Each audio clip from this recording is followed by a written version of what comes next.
En Allemagne, bon, on a plus ou moins reproduit le résultat des dernières élections. La seule chose nouvelle, c'est l'AfD, mais l'AfD était à deux doigts d'entrer dans le Parlement allemand. Bon, il y a la France et l'Angleterre. Et je dirais en France, si vous regardez les élections au communal, ce n'était pas très très différent. Et en Angleterre, et j'ai discuté pas mal avec mes collègues britanniques, bien que UKIP a fait des discours très anti-Europe quand il y avait des médias européens, en Angleterre, ils ont surtout attaqué le gouvernement en place et ils sont en train de passer d'être anti-Europe vers anti-immigration et anti-étranger. Donc, ça,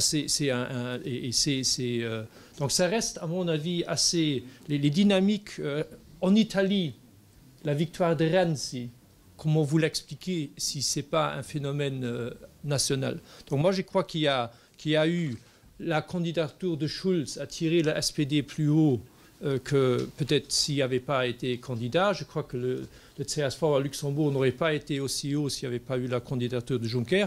Verhofstadt a fait un formidable score en Belgique parce il a promis aux Belges, s'ils votaient pour lui, qu'il pourrait être président de la Commission. Donc il y a ces micro-phénomènes, mais pour le reste, je crois que ça reste une dynamique très, très nationale.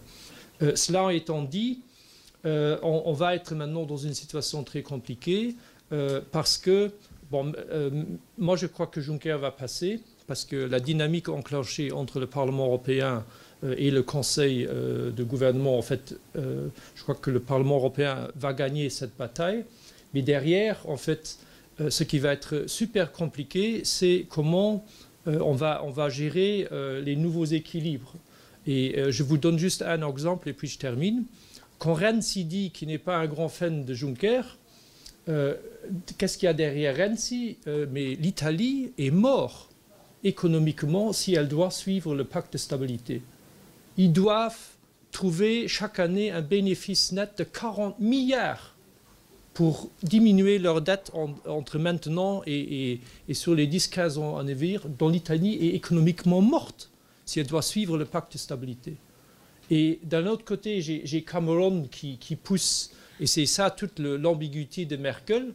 Merkel ne veut pas que Cameron quitte l'Europe parce qu'elle a besoin de Cameron pour imposer ses politiques assez néolibérales.